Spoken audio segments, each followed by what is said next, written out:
سلام له خورشید د 1 بجې خبرونو ته ښه راغلاست. د ننګرهار په اچین ولسوالۍ کې د یوې چاودنې له امله د یوې کورنۍ 11 غړي ووژل شول. د دغه ولایت د والي ویاند وایي دغه پیښه نن له غرمې مخکې نږدې 11 بجې هممهال رامنځته شوه چې د دوی موټر په یو ټاکانه سیمه کې په یو ځای پر ځای شوي ماین اور برابر شو. د نوموړي په وینا په وژل شویو کسانو کې 6 ماشومان او یوه مېرمن هم شامل دي. چین ولسوالۍ مامندرې په ټکانې سیمه کې نن له غرمې مخکې شاوخوا 11 بجې په یوه سراچه ډوله موټر چې د ملکي وګړو وه د سړک غاړې میان چاودنه شوې. متاسفانه په دې پیښه کې 11 کسان شهیدان شوي دي چې په شهیدانو کې 6 ماشومان دي، یوه مېرمنه هم شامله ده. د بدخشان سیمه ییز مسؤلین وایي یو شمېر طالبانو نن سهار پر کرانو منجان ولسوالۍ برید کړی او دمګړی هم جګړه روانه ده.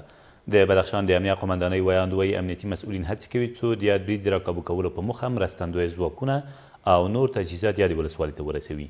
له بل لوري د بدخشان د ولایتي شورا غړی ناجي نظري وایي په یاده ولسوالۍ کې افغان ځواکونه کلابند دي او که چیرې مرکزي حکومت ډېر ژر لاس په کار نشي ښایي کرانو منجان ولسوالۍ د طالبانو لاسته ولویږي.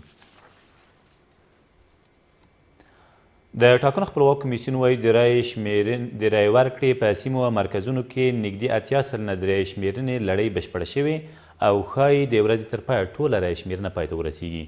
د دغه کمیسیون مشر نن غرمه مهال په یوې خبري ناسته کې زیاته کړه چې د رایې ورکړې له سیمو مرکزونو او له مرکزونو اړوندو ولایتونو ته د رایو صندوقونو لیږد پیل شوی او تمه ده چې ډېر ژر مرکز ته یې لیږدونه بشپړه شي.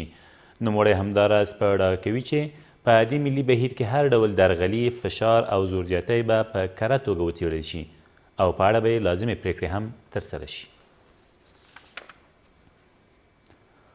د ولسي جرګې د ټاکنو بهیر په استثنایي توګه په سلګونو هغو مرکزونو کې چې تېره ورځ د بېلابېلو لاملونو له مخې بند پاتې وو نن سهار پیل او اوس هم دوام لري. د ټاکنو خپلواک کمیسیون مشر تېره شپه ناوخته په یو خبري ناسته کې وویل تېره ورځ په 32 ولایتونو کې په 4500 مرکزونو کې څه باندې 3 میلیونه پر شرایطو برابر کسانو ګډون او خپلې رایې کارولي، خو په 401 مرکزونو کې د امنیتي، تخنیکي او مدیریتي ستونزو له امله ټاکنې نه دي ترسره شوي او د نن ورځې په اوږدو کې هلته دغه لړۍ روانه ده.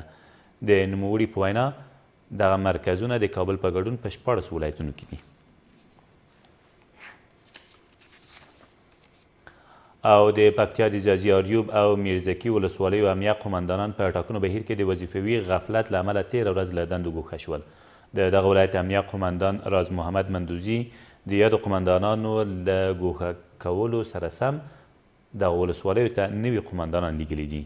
نوموړي همداراز خبرداری ورکړی چې په دې ملي بهیر کې هیڅ ډول وظیفوي غفلت او له دندو ناوړه ګټه اخیستنه ورته د منلو وړ نه ده.